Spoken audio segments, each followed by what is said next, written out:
Begin. So officially again, welcome to Supernatural Social. This is Rachelle's routine. If you haven't met me, I'm Rachelle, herbalist, holistic health practitioner, and the founder of Supernatural, which is an ecosystem at this point of all different herbal remedies, information, events, services, products, you name it. So the Supernatural Social, as you know, is a reoccurring event. Try to do these about twice a month. And this is such a popular one tonight, definitely the most popular we've had. So probably something that will need to be a repeat theme. Maybe quarterly we can dig into what my routine is because it changes about that often. And then, as you know, tonight is about my routine. And that definitely has to come with a couple of caveats. And those are that right now my routine is more involved than usual, which is a function of being quarantined at home with all of my, herbal apothecary within reach. So there's a lot that I'm going to share with you tonight.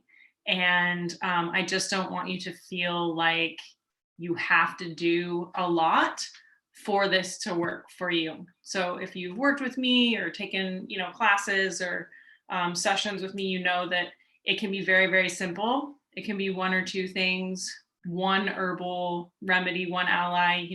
It doesn't have to be 30, but I'll give you 30 tonight or more. so know that. And also know that some parts of my routine are almost always the same. And I'll mention what those are. And those are the things that I really believe in as sort of pillars of health. And then other things change very often because I'm constantly testing and trying and experimenting with new things. These are new things that are in the market that I'm, sort of quality testing. They're things that I'm experimenting with on my own health or on behalf of clients. So there will be some experimental stuff tonight as well. And you are more than welcome to chat questions as I go along. Sometimes I'll answer those as I'm sort of speaking through things. It can be nice to talk about a question that comes up while we're on the subject.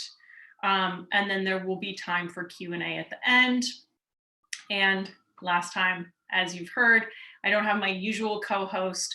So if I don't see your question come in through the chat as I'm speaking, I'll check it out at the end. The event will be recorded and that will be sent out to everybody afterward, along with the links, as well as the link to the next event. All right. So with that, we'll get started. I'm literally going to take you through an hour by hour. This was really fun to do also. An hour by hour breakdown of what my days look like. Most of this is focused on herbs and supplements and kind of wellness practices, less on food. But as you know, I'm a huge proponent of pretty specific food approaches. So if you want me to get into some of the details of what I'm actually eating as well, I'm happy to do that later. Just ask anything you wanna know. So 7 a.m. It's when we wake up. I luxuriously stopped setting an alarm years ago, and it's one of my favorite things about my new solo lifestyle. So I don't use an alarm. Sometimes I wake up, at 6, sometimes 7:30, but generally it's about 7. First thing I do is open the curtains and look outside and try to get some natural daylight onto my face, into my eyes. I find that to be a really helpful practice personally and with clients. A lot of times we roll over and look at our phone or we go about our day and don't get exposure to natural light early. But it can be really helpful to your circadian rhythms and your natural sleep-wake cycle to get that daylight first thing. Then the morning routine currently looks like a quart of water. And right now I'm using Sakara chlorophyll. It's called detox water. It's a chlorophyll supplement. So I'm putting that in the water. And I'm taking always, so this never changes. I'm taking my probiotics, which are the Ultra Flora Balance from Metagenics. And I'm taking a Chastberry Plus supplement. So this is good for balancing hormones. It can be any body type, depending on what you're dealing with, but most generally it's for women who are experiencing either PMS symptoms, perimenopausal, not menopausal or postmenopausal, so a little bit younger, and just kind of looking for an estrogen progesterone balance. I started using this after some trauma earlier this year that completely messed up my hormones, and I was getting migraines multiple times a week. This is a supplement and an herb, Chast, otherwise known as Vitex, that I've used with clients for years, and the reviews are always phenomenal. It's a really, really great herb for hormone balance. And this is actually the first time that I've ever used it for myself. And it's been fantastic. So I love it. And I just use one. You can use 2 a day if you like. So that, probiotics, and a quart of water. And I try to drink that quart within like an hour or two. It doesn't have to be on the spot, but like really getting, starting the day with quite a lot of water. And then, I didn't pull it out to show it to you, but I can if you need. So then I make a coffee, herbal coffee.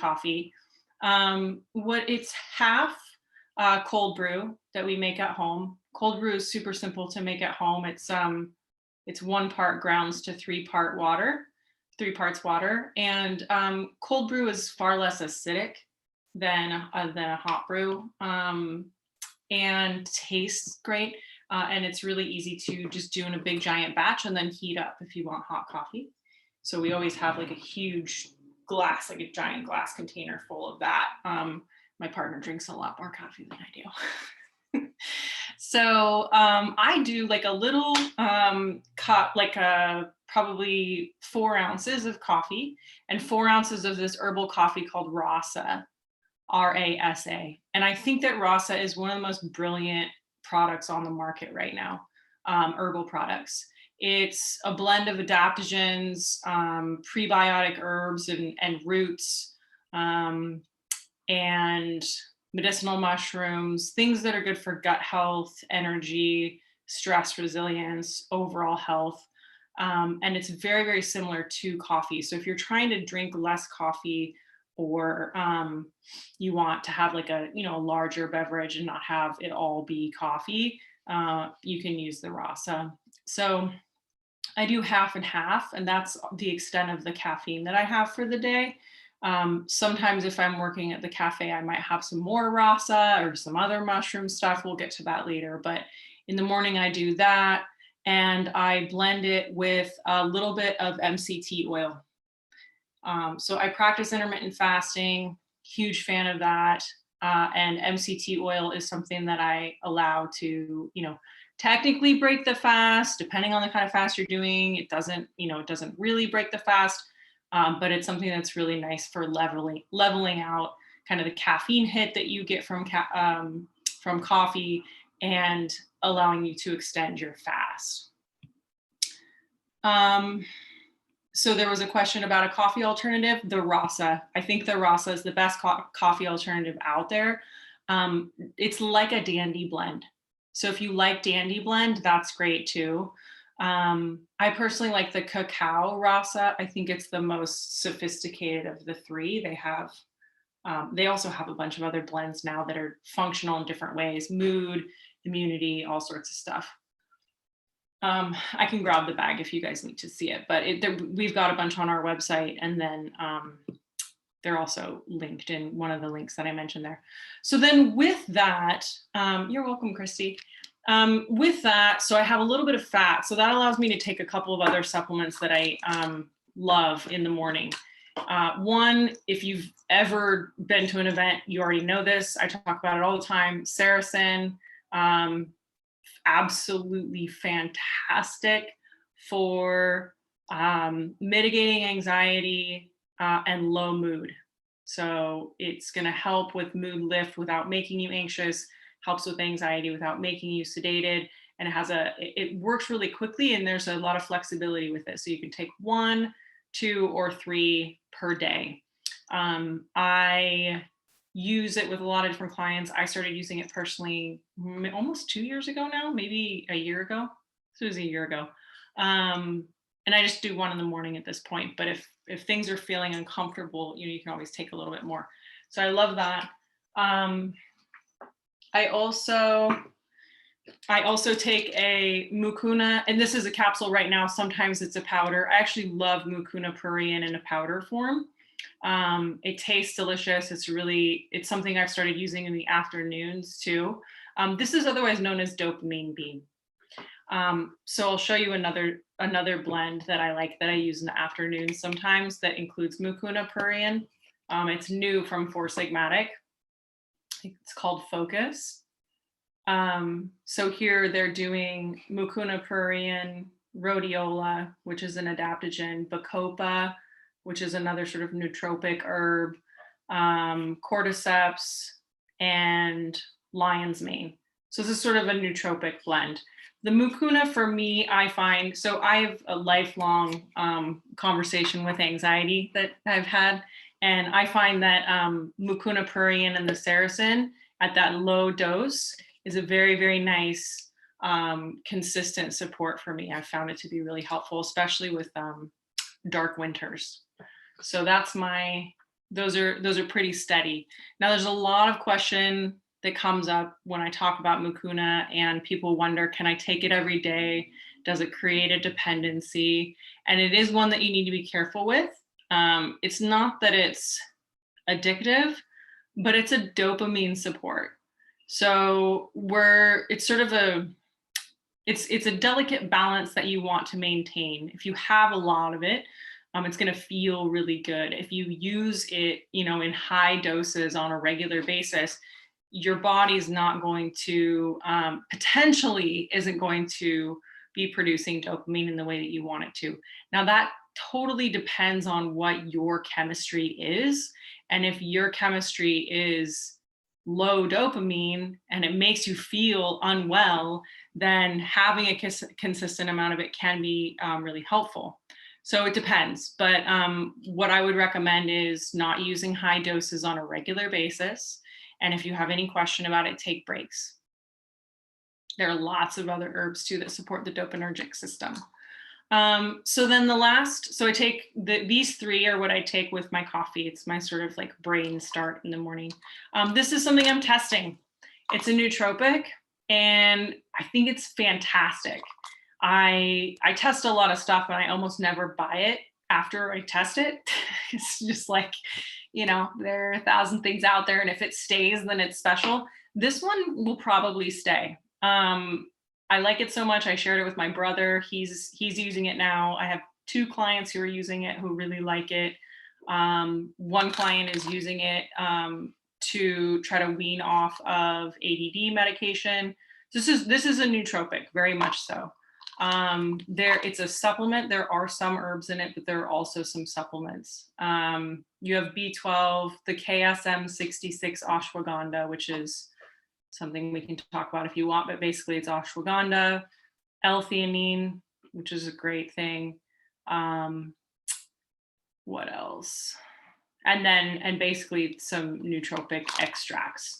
So if you want to play and you like the nootropic space, I think this is pretty excellent. And it's linked in my favorites list, and there's a good discount for it.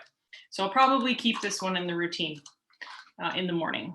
And I just use 1. They say you can have, up to 4, but I'm sensitive, so not trying to do 4.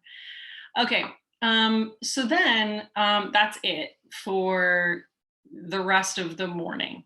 I sip that coffee drink for, sometimes an hour or two. I finish my water and I might have some more tea or something. I'm fasting until noon. Just want to make sure I didn't miss anything. Oh yeah, so I'm fasting until noon. I practice intermittent fasting about 16 hours. I also work out during that period of time. So most days of the week, I am not a big fan of rest days. That doesn't mean that I don't preach rest days, but I personally like to be active every day, and I do it in a fasted state. There's really good research that that's beneficial. And I find that my performance is best if I'm exercising in a fasted state. So that could be running, riding, weight training, hit type exercises. It's usually pretty high intensity and includes strength and cardiovascular something. And then, well, maybe I'll stop for a second. Are there any questions about that so far? Okay. Okay. So then at about noon, 12:30, I'll have my first meal of the day, which is 99.9% of the time a smoothie. And again, some of you, I won't name names, but I know do the smoothie, and you've heard me talk about it, and it's basically the same that it's been for a really long time. I recommend it to anybody who likes these ingredients or kind of needs to get a good start food wise in your day. So fresh greens, and this recipe is on my website. If you want me to grab the actual link, I can, but fresh greens. So I recommend spinach, like 2 cups, like just big, handfuls of fresh spinach, fruit of your choosing. So I'll do a banana and wild blueberries, other berries, just kind of depends. Goji sometimes if I'm feeling fancy. Fiber for sure. So acacia fiber is a good option, or meta fiber is a good one too. And what you're looking for with a fiber is you want it to be prebiotic. So that's a soluble fiber. Soluble fiber is what your probiotics, the good bacteria in your microbiome, eat to stay alive and keep you healthy. So prebiotics feed probiotics. I also like to dissuade people from fibers like psyllium husk, just because we can use fiber that also has, nutritional value or herbal functional value. Like it doesn't just need to be the husk of a plant. We can use something that's gonna have an added benefit as well. And I find that the metafiber is a great one. It's gentle. That's the other thing, is soluble fiber is gentle on your gut. It's actually sort of nourishing and hydrating and moistening as it moves through your body, as opposed to something that could be abrasive. So that's sort of the difference between like a soluble fiber and bulking fiber. So pretty heavy on the fiber. And then I also recommend, or I also use flax or chia seed. So serving of that. The quantities of all of this, I'm happy to talk through if you want. They depend on your size and your health goals. But if you want specifics, I can be specific about that. Somebody asked about frozen spinach. Totally works. Yeah. Frozen spinach is better than no spinach.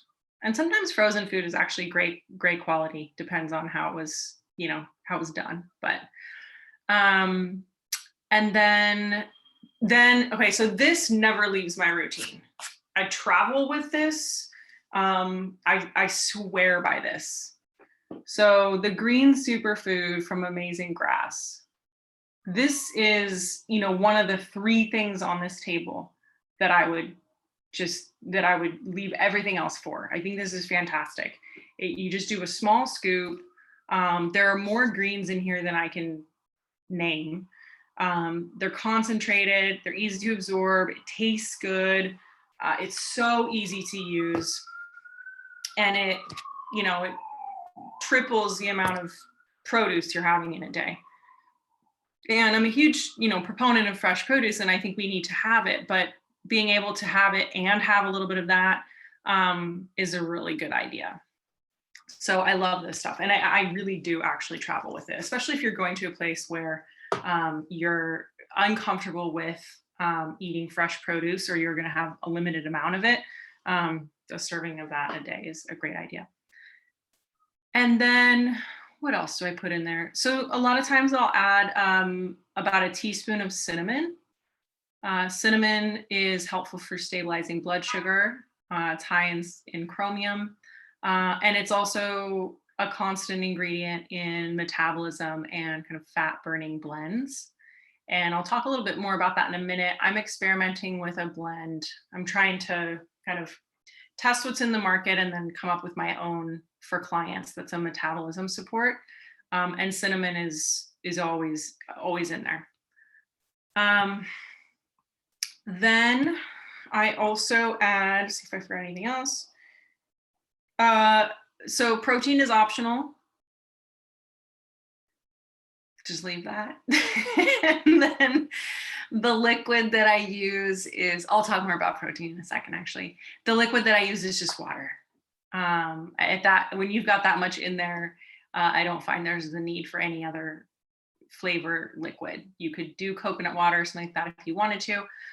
Now, depending on what you're trying to do, so if I have a really long day ahead of me, I'll be at the cafe, for example, and I know I'm not going to be able to eat for like 6 more hours and I need something that, I can just kind of sip on, then I might like double the size of the smoothie, or I'll add more fats to it. I'll add, coconut flakes or extra chia flax, maybe some more hemp. You could add coconut yogurt in there. So there are a lot of things you can do to bulk it up to, suit your lifestyle. But that base hasn't changed for years. And the important things there, I think, are the greens, the fruit, and the fiber.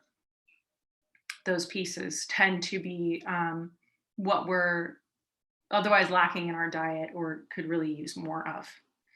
And now in terms of the protein, I did a whole hour-long conversation about plant-based protein. I also put up all of my research.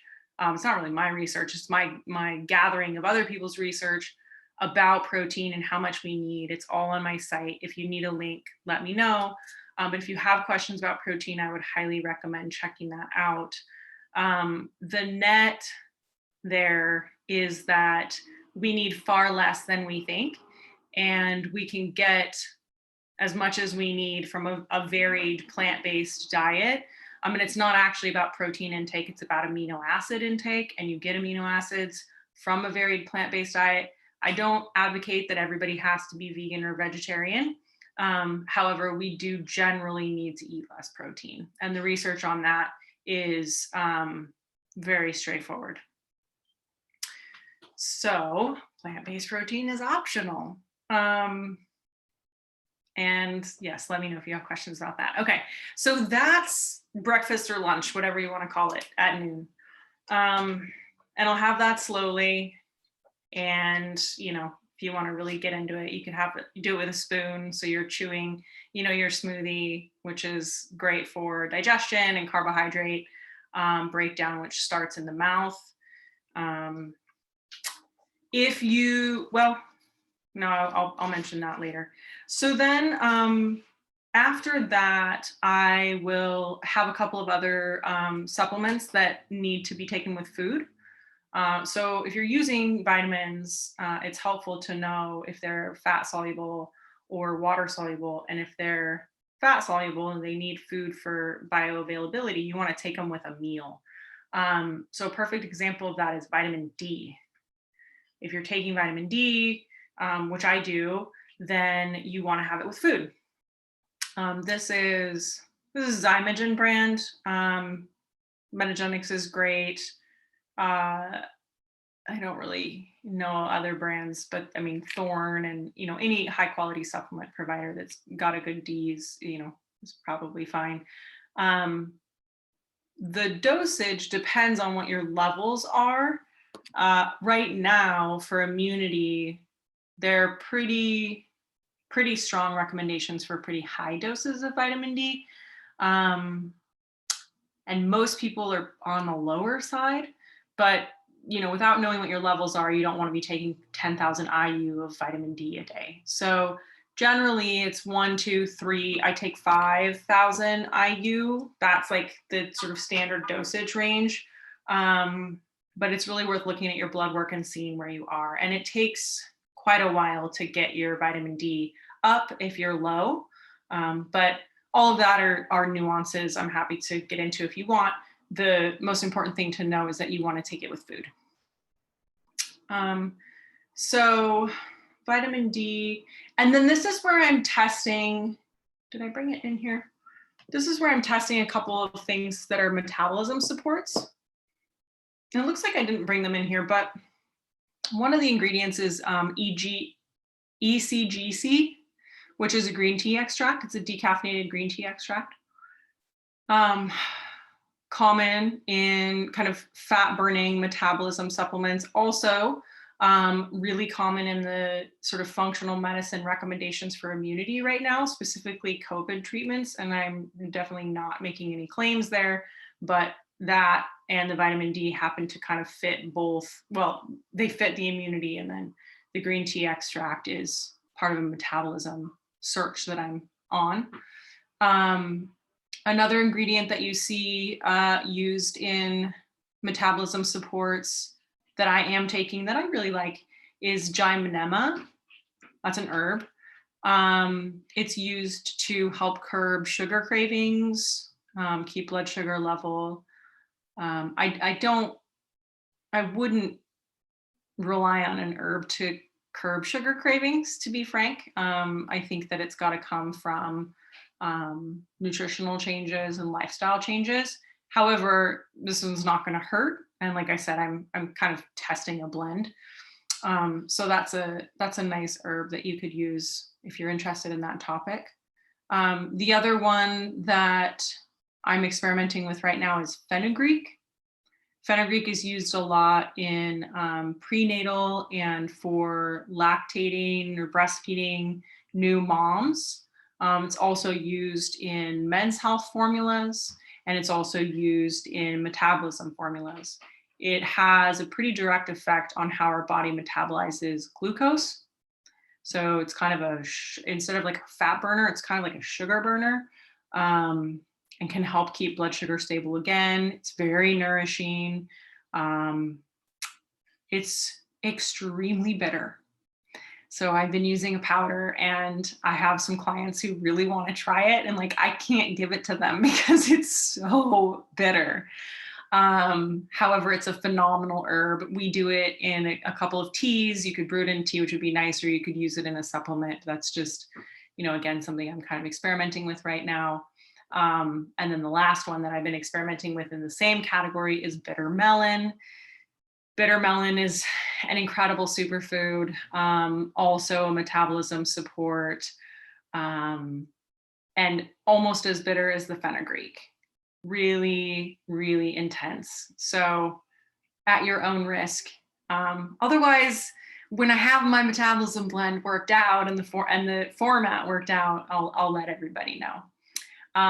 But I do those right after I finish eating because I need the food in my stomach to actually absorb some of this stuff. As a side note on immunity, this is brand new. A friend of mine just produced this and it's phenomenal. So if you're looking for a full spectrum immune support, this is a liquid herbal extract blend from an herbalist. Her company is Urban Healing. And we have astragalus, echinacea, ginger, licorice, what else? And a few other herbs in here. And you just do a little kind of like a cap full of this. This is great. So if I use this, I don't take a couple of my other supplements because I don't want to double up on it. So sort of either or. Okay.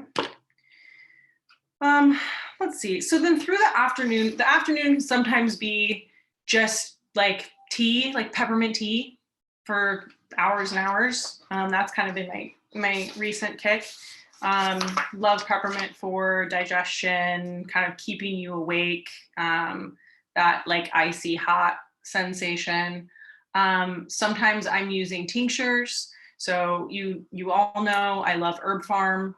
They have a bunch of great tinctures. So sometimes I'm just like, I'll have hot water with this rapid immune boost. I'll have sparkling water with herbal bitters. This is where the herbs start to like accumulate because I'm just surrounded by them. But literally, if you're just drinking, peppermint tea, that's a great idea. If you're like layering all this stuff in, that's also totally fine. And I hope by now I'm an example of the fact that you can definitely mix herbs, which is a common question. You can mix herbs. Other good idea, medicinal mushrooms. So I showed you that focus blend. I was drinking that earlier today. This is little packets of chaga mushroom. I think everybody should be using medicinal mushrooms throughout this winter. One of the best consistent immunomodulating supports that there are. Immunomodulating means it helps your immune system to be active enough, but not overactive. So generally safe if you have an autoimmune condition as well. It's as easy as mixing this into hot or cold water. Also, Christy, who asked about coffee replacements, chaga is a very good coffee replacement. It's as dark as coffee, doesn't taste quite the same, but nothing, does. And this can be a really nice replacement. Also blends really well with coffee if you want to mix them. Let's see. Oh, as an aside, I'm a huge fan of some kind of like, actually, this is an aside that has multiple supports here. So as the weather changes and winter encroaches and it's drier and colder generally, depending on where you are, keeping yourself hydrated and moisturized is important from just a like, yes, that's a basic health, pillar, but also our mucous membranes, our eyes, our nose, our throat, those are protections that are part of our immune system. If those get dried out, we are more susceptible to getting sick. So I have a humidifier going in the other room, and it will go, most days, every day until the humidity comes back. This is a facial toner. So this is an aesthetic point, not an internal point, but this is on my desk. And I just spritz my face every like couple of hours while I'm working or seeing clients. This is rose water. You could make this or you could buy one, and it could have essential oils in it if you want, and that could be an aromatherapy point for you. It can serve whatever purpose you want, if you want it to be sort of skincare or actually something that's affecting your state. If there's essential oils or plants in it, then you're still using it to support your health in some way. This is a nasal spray that includes xylitol and grapefruit seed extract. So I use this again if I'm traveling, if it's super dry somewhere, or for example, I went on a really long run a couple of days ago, and as soon as I got back from my run, I was like, eye drops, nasal spray, humidifier, huge quart of mullein tea, basically rehydrating everything that just got super dried out by me like breathing heavy in cold wind for an hour plus. So things like that can help prevent your immune system getting exposed this time of year, and also just you're staying hydrated. That's generally a good idea. So there's all of that. And then, okay, so you get it. So the afternoon is like freestyle, basically. I don't really snack right now. My meals are pretty much 2 meals a day because my eating window is fairly small. If I have it spread out a little bit more and I am snacking or I'm having another meal, it's going to be vegetables and some healthy fat. So raw veggie snacks, fruit, olives, seaweed snacks, flax crackers. I'm like married to artichokes right now in any form. Um, yeah, let me know if you have questions about food, like I mentioned. Then, so then it's sort of happy hour time. And usually at that point, my energy is like through the roof. So I'm looking for something to like help me calm down.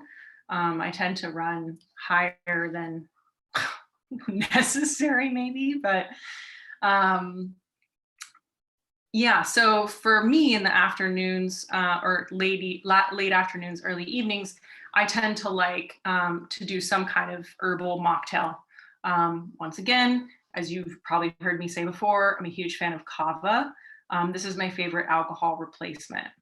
So, for example, right now, I also almost always use it when I'm teaching.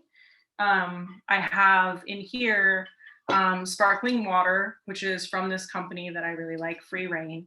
They do herb infused sparkling water and kava in an ice cube. And that's my like mocktail. And it's that easy and it's quite functional. Now, if you are the type that is not bouncing off the walls at 5 p.m. and you like want a little bit more of a pick me up, you could do something more like, you know, this blend from Four Sigmatic or some of these herbs. Maybe your mucuna comes in the afternoon, or you have something that's a little bit more kind of social and uplifting, maybe Damiana, you know, depending on what you're wanting to do. There's the world of herbal herbs that you can choose from to, again, support your state at that time of day. For me, I'm looking for like physical relaxation, but something that won't interfere with my cognitive state, as I might have to teach a class in, you know, 4 hours or continue writing or something like that. So tinctures, sparkling water are a simple way to make a mocktail. I also have lots of mocktail recipes out in the world, on my site, on social. So if you're looking for recipes or you want me to talk through them again, just let me know. There was a question from Susan about the brand. So the brand is Herb Farm, Herb Farm with a PH. They're my favorite for liquid extracts. And this is a pretty big bottle because I'm committed to it. It's 4 ounces, but they make all these little sizes too. We sell them on the website. We sell the kava, we sell the bitters, and you can also buy directly from them. There's a discount in that post that I linked to. I don't remember what the discount code is, but they're fantastic. They've been doing it for like 40 years. Okay, so then I have dinner. What would it be? It would be between 7 and 8. I would be having dinner. And dinner is basically always some kind of vegetable medley on usually it's roasted vegetable medley on raw greens, so like baby kale or massaged kale or spinach blend or some kind of like, so you're eating the raw and the cooked in there, plus healthy fat. So that would be, again, olives, olive oil, artichoke type stuff. I'm doing sesame oil right now, which is kind of a new thing. Just depends on what, you know, your dinner is, but not adding protein to that. Maybe adding some seeds, not very often. Usually it's just, you know, lots and lots of vegetables and healthy fat. My partner cooks, so sometimes he'll make something special, but I'm pretty purist when it comes to my food. It's just kind of the way that it's, you know, exists in nature, plus being, you know, chopped and roasted or something like that. So am I plant-based, keto-ish? That's a good question. Oh, you know, I don't want to say no, but no, because I don't avoid carbohydrates, especially with the amount of energy that I expend. And also, there's pretty good research that, you know, a high carbohydrate diet, when it's the really good types of carbohydrates, is great. So that would be like, I love squashes. And actually, good point. I didn't mention that as part of the dinner, but squashes, sweet potatoes, yams, pumpkins, all the tubers. So those would be part of dinner, um, maybe part of lunch too, depending on what I'm having that day. But I don't avoid carbohydrates. So not keto, but you know what it is? It's a bit more plant-based paleo. So I don't personally eat grains and legumes, so beans and rice and that sort of thing. I'll have it on a special occasion, or if somebody else is cooking and we want to have it. But as my default diet, it's all produce, healthy fats, and fiber. So hopefully that makes sense, but it's close. I see based on what I described. Keto wouldn't really allow for like fruit in the smoothie, or cassava and plantain and yuca and sweet potatoes and yams and all those things that I really love. And then dessert, which is almost always dark chocolate. I really like to push people to get over 85%. If you're in the 90s, you can have it whenever you want. And then I really like kind of strange dried fruit for dessert. So like right now, dried persimmon are my favorite, goji berries, and then also dried jackfruit. Dried jackfruit is like, it's like jackfruit chips. So they're like sweet, but they're strange. And like, it's a very, I don't know, it's an odd dessert, but I think breaking out of like just needing to have, baked goods or ice cream or fruit has been kind of fun. So that's the current state of dessert. And again, if it were keto, I wouldn't be able to have those carbs. And then let's see. So then I make, some sort of elixir or something for after dinner. In the summertime, it would be like a continuation of that sparkling water situation with herbs. In the winter time, and I wish I would have brought it in here, but in the winter time, I love basically a cinnamon. It's not a latte, but it could be like a latte. The royal cinnamon from Burlap and Barrel is one of the most incredible flavors I've ever had. It tastes like it's got sugar in it. It's this aromatic, warm, sweet, spicy, just deliciousness. And it's sweet enough that it does taste like you're having something sweet. And then again, you're having, sort of the benefits of the cinnamon. And that is phenomenal in hot water, just like blend it up, or any kind of oat milk or coconut milk or, whatever. You can also add tinctures to that if you want. You could have tea in there too. I can't say enough good things about it. And you're right, it's sold out on our website, and I'm not actually sure when we're going to restock it. So I would get it directly from Burlap and Barrel.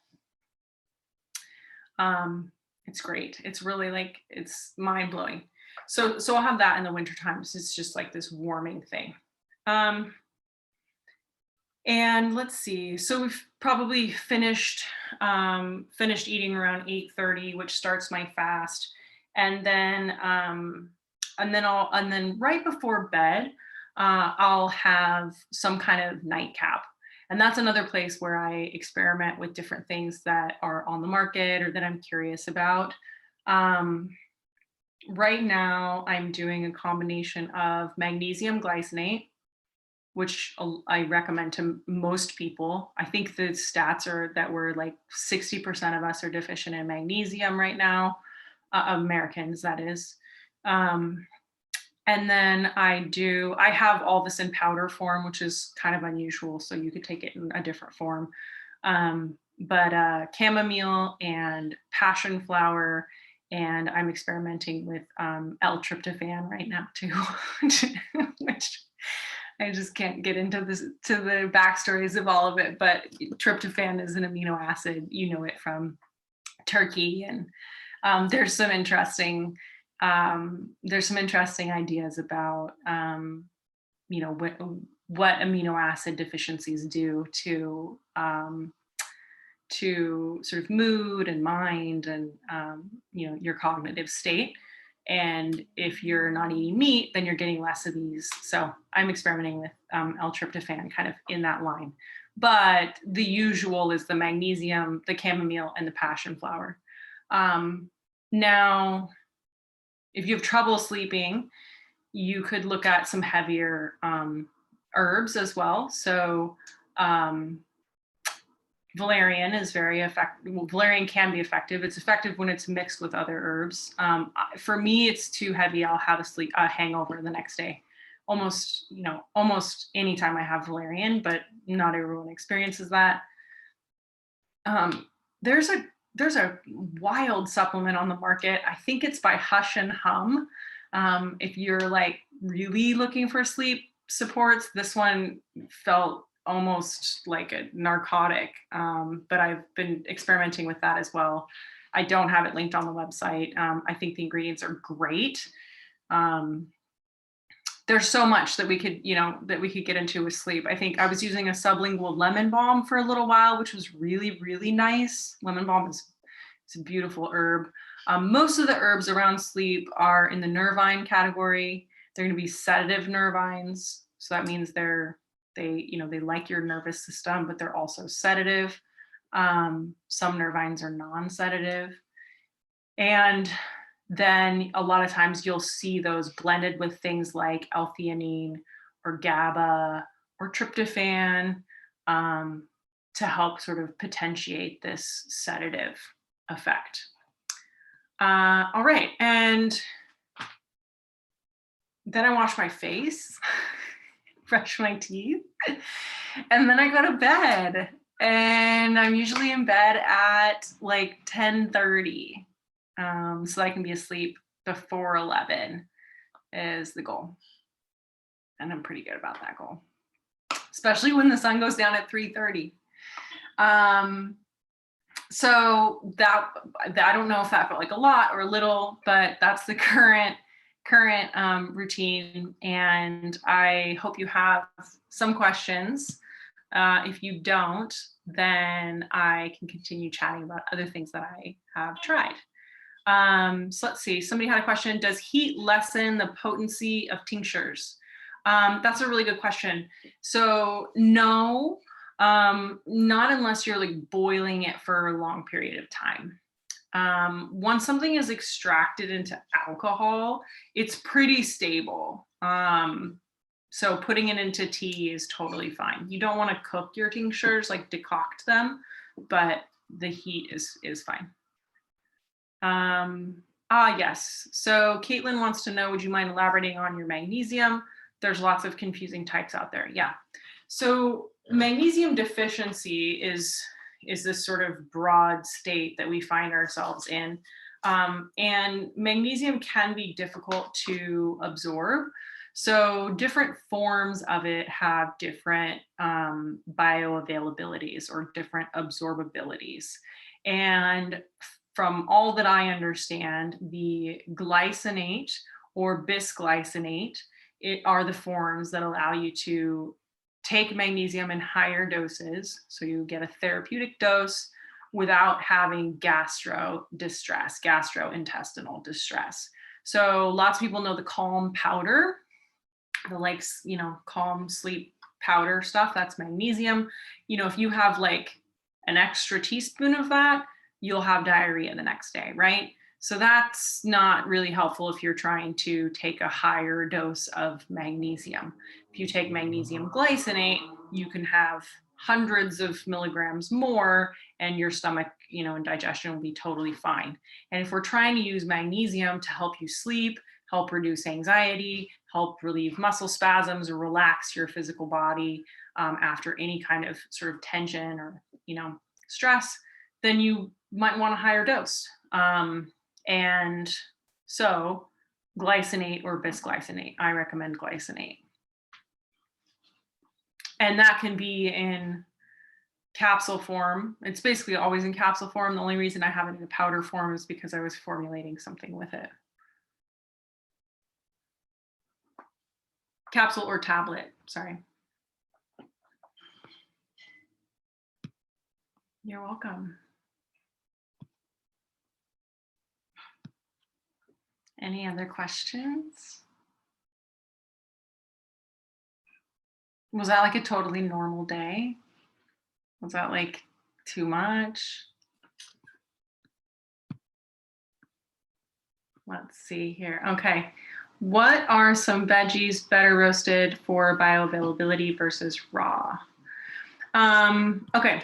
So with food, with produce, if we eat it raw, then there are some nutrients that we will get that we will lose if we cook it. And if we cook it, we may get some additional nutrients and will definitely lose others. So I really recommend some raw food. And I know this is not, this could be controversial, but I recommend some raw food, sometimes more than not, for most people. It's an exquisite way to eat plant-based foods in a way that will allow you to have, full nutrition, vibrancy, live food. Now, some nutrients are more accessible when you cook them, like, for example, lycopene in tomatoes. So you'll get more lycopene if you cook the tomatoes. You actually get the most out of tomatoes if you buy them canned. Kale and the cruciferous do really well when they're massaged, for example, with salt. And it helps to break them down a little bit, make them a little easier to digest without cooking them. And so that's something that I recommend. There's generally cooking them, you'll lose nutrients, but you'll keep some. It's more generally a truism that there's more in the food before you cook it. In terms of the ability to digest it, I do think that cooking it is a little bit overrated in terms of how much more digestible it makes a food. There are a lot of other ways to make a piece of a vegetable digestible. Chop it up smaller, chew it more, blend it, these other things, massage it. We have a lot of things that help to digest it before it gets into our stomach.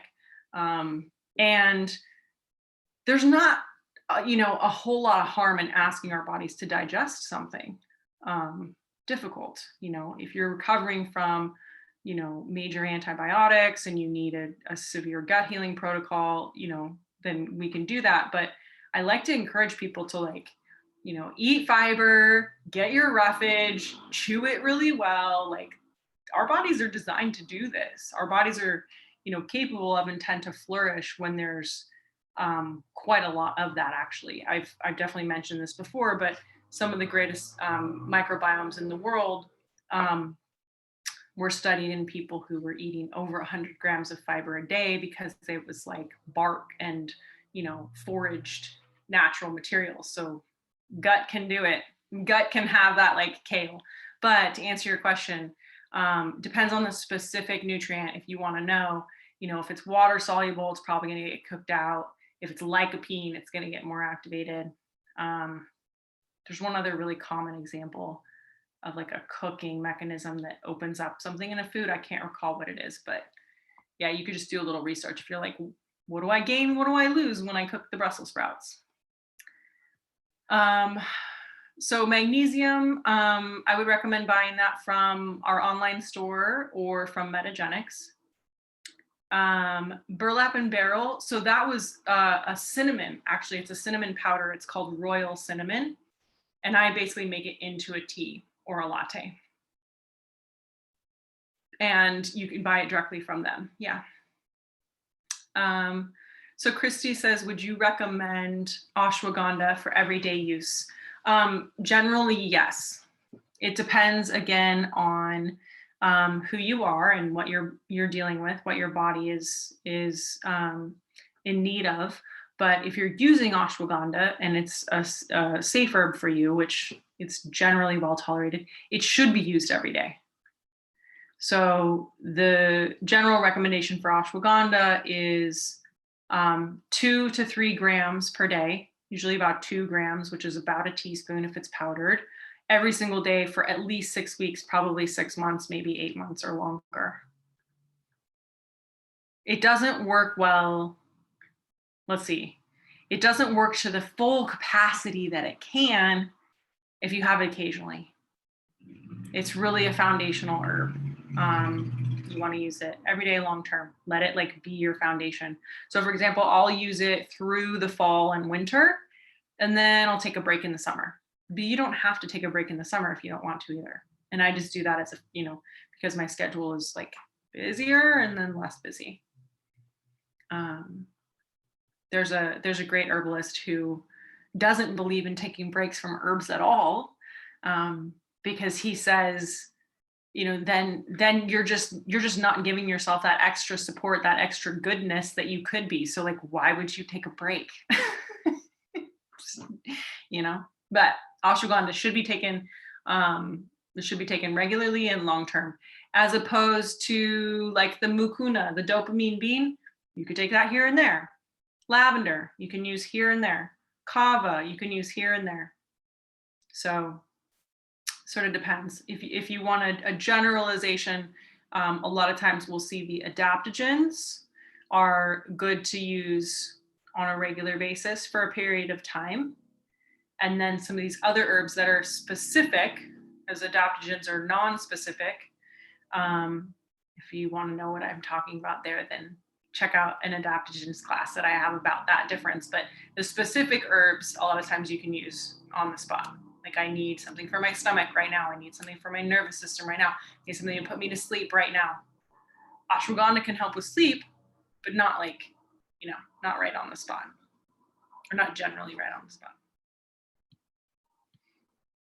All right, good questions. I didn't realize we've gone over by a minute, but I'm happy to continue going for a bit more if you guys still have questions. So there's a question about herbs for hair growth and hair loss due to autoimmune or wanting stronger hair in general. Yeah, so that's a lot of points there. In terms of herbs for hair growth, I actually would go to nutrition for that. So making sure that your gut is in a great place, which that might include herbs, doing something like a gut healing protocol, ensuring that digestion and absorption is great. That's going to be key. So you're nourished and able to have, healthy hair, skin, and nails.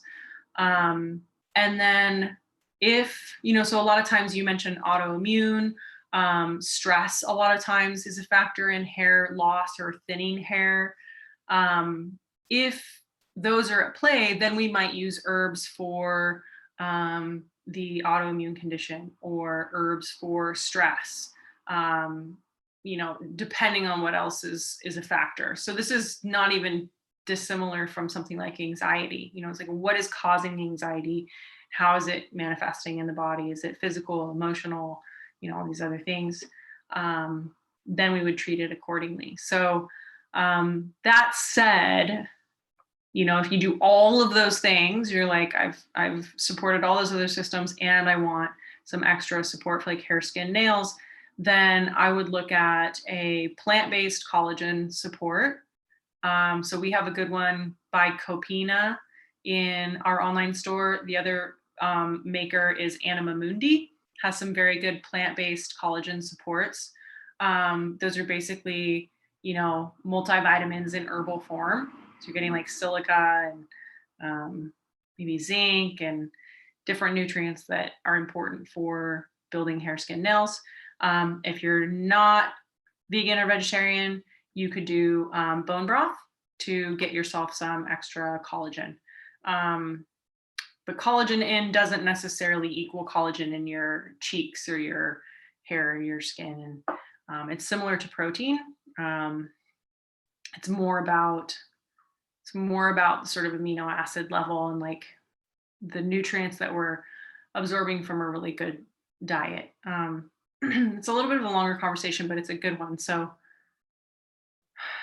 come back to a future social and I'll get into it. or check out the protein video, could be a little bit helpful. But vitamin C is also really important for like hair, skin, nails, collagen support. So, so to like finish that thought, the idea is that we need high quality variety of nutrients. And from those, our body builds the things that it needs.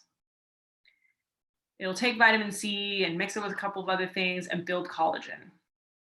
If we eat collagen, our body's like, thank you, I'm going to break that down into vitamin C and all these other things and do with it what I need. And it may not be putting it back into collagen. So a combination of that really good diet and then what you do with your body will determine what your body does with those nutrients. So if you're doing strength training, you're eating really well, it's going to build muscle. If you're eating protein and you're not doing strength training, it's not going to build muscle. So that's the short on that idea. Do I have a gut healing protocol? Yes, I do. It's kind of the things, gosh, okay. Usually this is I do this in a wellness session, but I'll give you the express version. Probiotics, eat probiotic food. Prebiotics, which is the fiber starch, eat fiber and starch. Digestive bitters, excellent diet. Okay, so I knew I had it somewhere. I was like, where did I talk about this? So the Supernatural series, my 4-part series, there's a whole module on gut healing. I talk about gut healing for an hour. So that will give you the whole protocol in great detail. That includes probiotic foods, prebiotic foods, herbal bitters, and your diet, which is one of the most important things. And it's basically like an elimination diet over the course of a period of time, so you can give your gut a rest and rule out anything you might be allergic to or sensitive to. And that is the foundation of what I do with almost everyone I see. It's really, indigestion is so common right now. And I'm surprised how many people No, I'm not surprised. I'm surprised how widespread it is and how sort of under-communicated that is. And I think in this community, we sort of understand that gut health is really important, but it really just feels like the new norm, to have indigestion. So Mucuna pruriens, I'm using a capsule right now just because I had it for travel. It's called Protocol for Life Balance, but Anima Mundi and Sun Potion make great Mucuna pruriens. Bye, Andrew. Thanks for coming.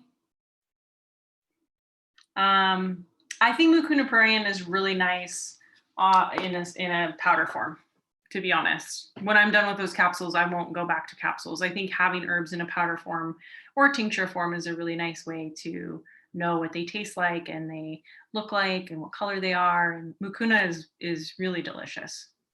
So I would do Sun Potion or Anima Mundi. Let's see. General thoughts on alcohol consumption. Yeah, that's a good one. So I'm not alcohol free. I have been in the past, but right now I'll have it's like a little glass like this, like 2 ounces or something of really good wine if I'm having something. And I think that, it's a totally personal relationship, just like caffeine. And I think that for some people, it's very easy to have some or not have some. I come from a family of alcoholism and have a lot of experience with what that looks like. And so for me, it's something that I'm very, very aware of and keep very much at a distance. And that's why I'm my happy place is have a little bit, if I'm going to have it, and then I'll also take breaks so that it's not a habit. And it's similar to what I'll do with caffeine or anything else that I don't want to become a dependency. But again, for some people, that's not an issue. So I would say, first of all, kind of working to understand what is your relationship with this um, substance, which makes it sound worse than it is. It's not. It doesn't have to be, detrimental to your health. Just like coffee doesn't have to be detrimental to your health, but it definitely can be. Then once you have that sort of negotiated, quality and quantity totally matter. Just like with coffee, you want really, really good coffee and not too much of it, And with alcohol, really good alcohol makes a difference. If you're having wine, it's really worth it to have, biodynamic, organic, like all the things. It's worth it. If you're having something else, ciders or beers or liquor, again, trying to find something that's a good quality, and then understanding what quantity is appropriate for you. And what was my last point? Oh, and then also considering, I have people who are sensitive to gluten, but will drink beer. So kind of keeping in mind the fact that like that counts as gluten, and if you're sensitive to something, your alcohol like form would be something to watch out for. So I'm a big fan of breaking habits so that you can then re-enter the relationship and be in a more empowered and informed role. So taking breaks is generally a good way to do that. But I would say, alcohol is not inherently bad for your health. It can get there really quickly, but having little bits of good quality can be just fine. Same idea as coffee. Hopefully that is helpful. Oh yeah, so the metabolism boosting supplements. So it depends on what those are, but usually I take those right after lunch. Anything that's like the ECGC, the green tea extract, there's like big warnings on the label not to take it on an empty stomach, because at least for me, I'm super sensitive to green tea on an empty stomach, nauseous like in an instant. So you don't want to take that on an empty stomach. You want to have some food with it. Things like fenugreek or bitter melon or gymnema or cinnamon, you can have whenever you want.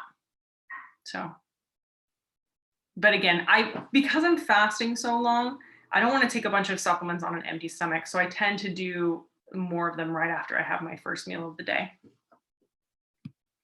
Okay. Awesome.